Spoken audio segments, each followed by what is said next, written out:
Bonjour les amis, je vais partager avec vous une actualité intéressante du Macronistan. Donc je vais vous lire un article de La Montagne. Alors La Montagne, c'est notre journal local dans le Puy-de-Dôme. Donc ça date d'hier. En chapeau, sécurité. Donc c'est pour notre sécurité, c'est ce qu'il faut comprendre.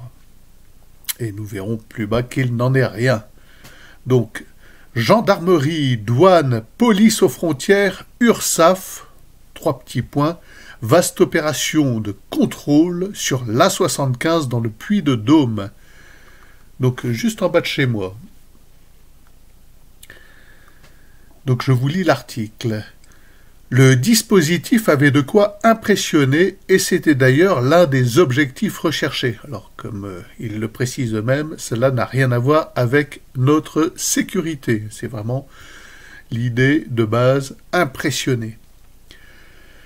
Ce mardi soir, près d'une centaine de personnes issues d'une dizaine de services de l'État ont été mobilisées dès 21h et jusqu'à minuit sur l'aire du Lambron, Puy-de-Dôme, le long de l'autoroute A75, pour une vaste opération de contrôle tous azimuts.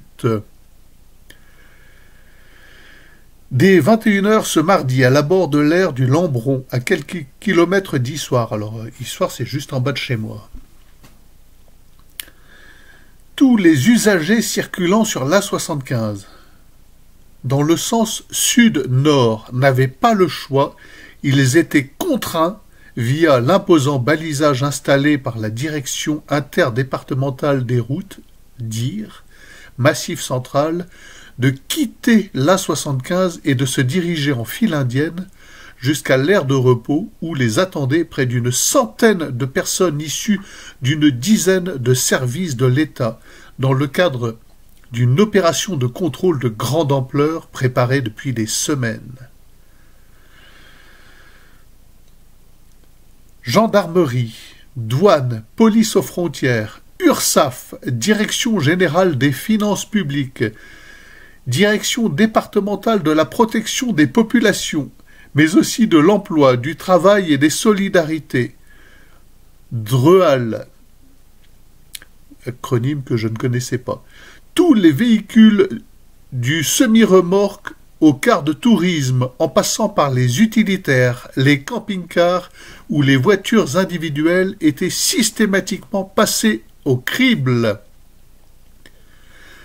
ainsi que leurs occupants, leurs documents ou leurs cargaisons, d'abord à la lumière du jour, puis sous les éclairages de grands mâts déployés autour de la zone de contrôle, voire sous les feux du projecteur surpuissant de l'hélicoptère de la section aérienne de la gendarmerie d'Égletons-Corrèze, qui a survolé la zone durant près d'1 heure.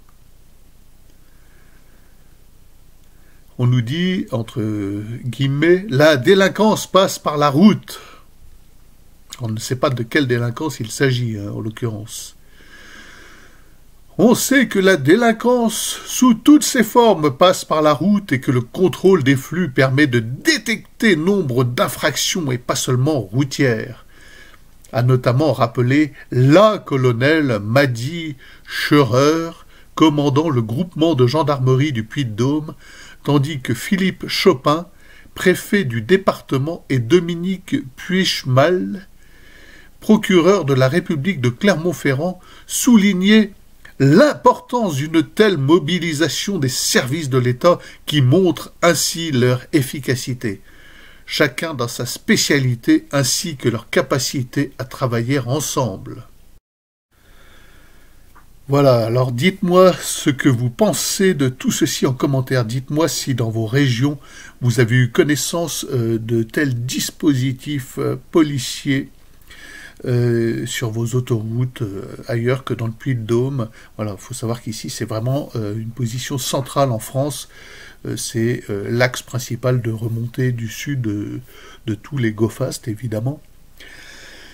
Mais voilà, ça montre aussi que notre État n'est plus en capacité de procéder à des actions ciblées, de mener des enquêtes, et que le citoyen lambda, tout y passe. Voilà, vous êtes un brave citoyen, vous allez voir vos parents, vous montez du sud vers le nord avec votre automobile, vous serez fouillé. Des pieds à la tête, vos papiers seront examinés avec des lumières particulières pour s'assurer que ce ne sont pas des faux. Votre capot moteur sera ouvert. Un chien policier rentrera dans votre automobile. Votre coffre, vos effets personnels seront fouillés.